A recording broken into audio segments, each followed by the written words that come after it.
Today we request the following people, Form 1 to Form 4, maybe to explain a little bit, because we are going to look at an advanced part of chemistry, and that is benzene in organic chemistry. Benzene as a substance or as an organic compound, that's what we want to look at. It has very many applications in life, so we expect people for senior 5 to Form 6, and among others who can be able to understand this one in the respective parts of the world. In this case, we are looking at benzene, and our major purpose today is just to know how did it come about to be known by each and everybody who knows it. How does its structure look like? And that's what we want to look at. Benzene is one of the organic compounds we have that is very important in daily life. This time we shall look at some of the applications of benzene and how important is it. But today let us first find out what is this substance that we are calling benzene? How does it look like?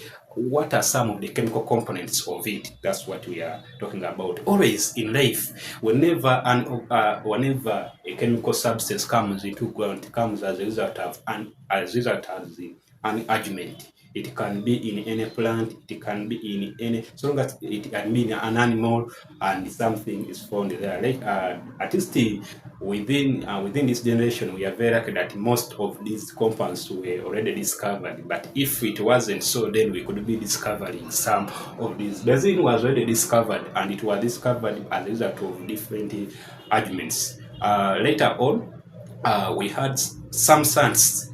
Sometime back I had an argument and they found out a certain substance called benzene, and none of these science knew the structure of this substance here. None knew how it looked like.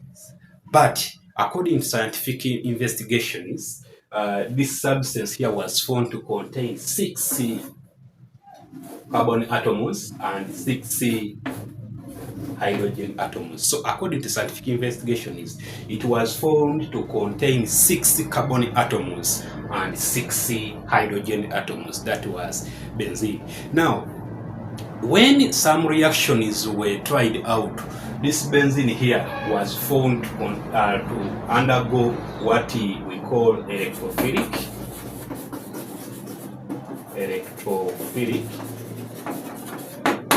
substitution reactions. It was found to undergo electrophilic substitution reactions. That was benzene. Meaning any other part of the chemical reaction, any other chemical reaction would be undergone by benzene. The most reactions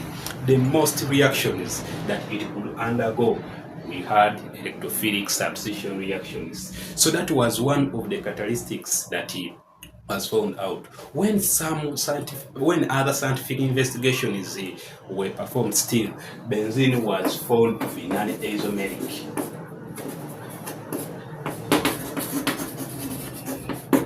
Benzene was found to be non-isomeric.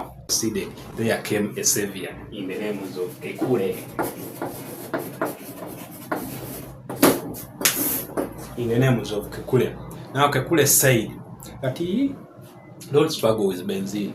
According to benzene, since it has 6 carbon atoms and 6 hydrogen atoms, we can connect these atoms together in terms of a ring and say that benzene is cyclic. Whereby, since the two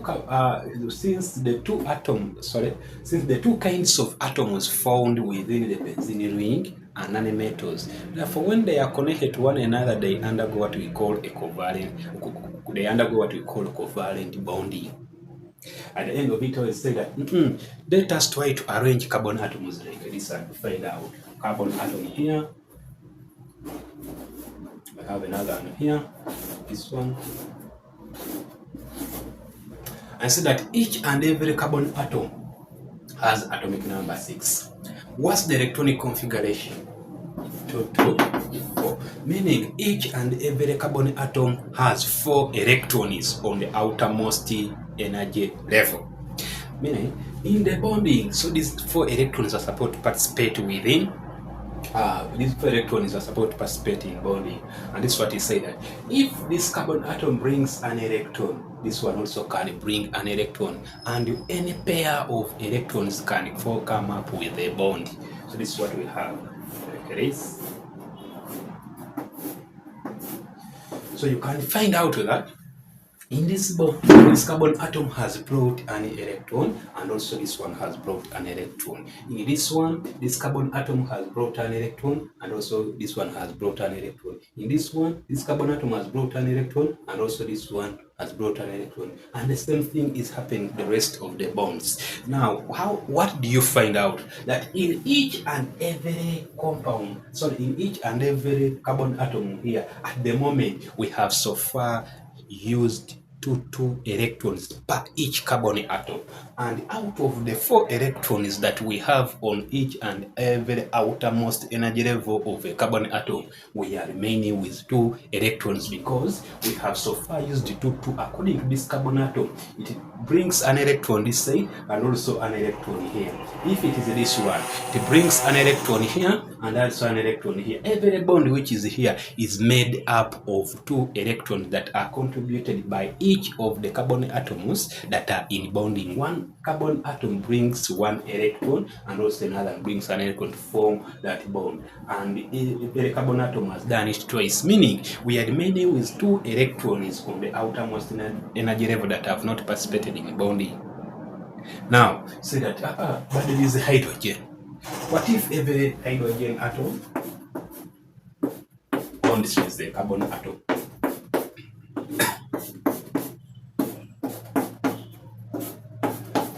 If every hydrogen atom bonds with a carbon atom, this is what we have.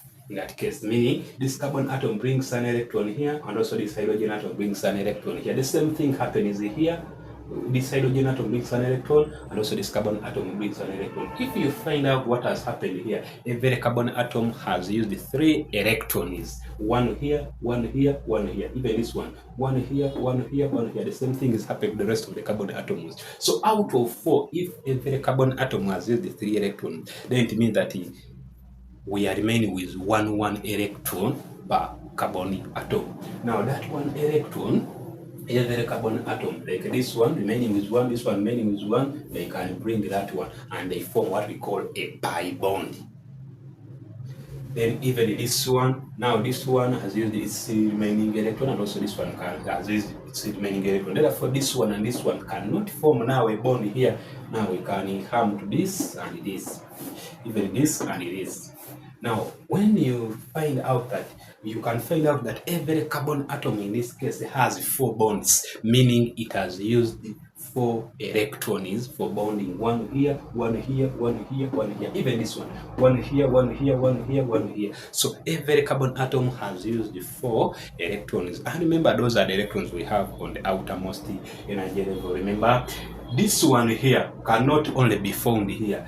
If you don't form this one, then you can form it here. This one will come here, and then this one will come here. Now, looking at this structure here, having represented each and every atom, there are 6 carbon atoms, there are 6 hydrogen atoms. You can come up and you say that, indeed, you can draw now the structure, and you say that you can draw the structure of benzene like this.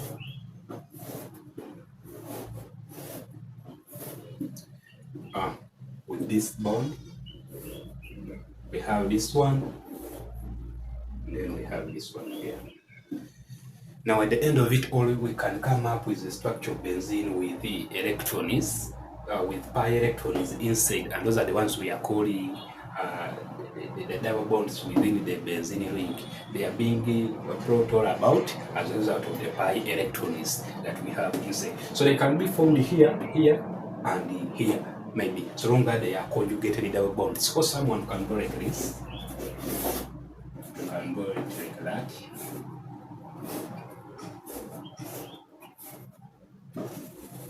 So that's the complete structure. Now, this circle inside here is not there as a for decoration. The circle inside here indicates that the pi electrons in the benzene ring keep on rotating within the benzene ring. At the end of it all, if someone draws this structure here,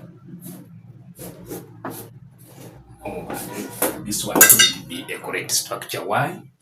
There are no electrons that rotate within the center. We don't have electrons that are going to rotate within the center. Therefore, according to the calculate, we come up with such structures. You try your best to draw at least a structure that resembles that calculate structure. That's what we are calling benzene.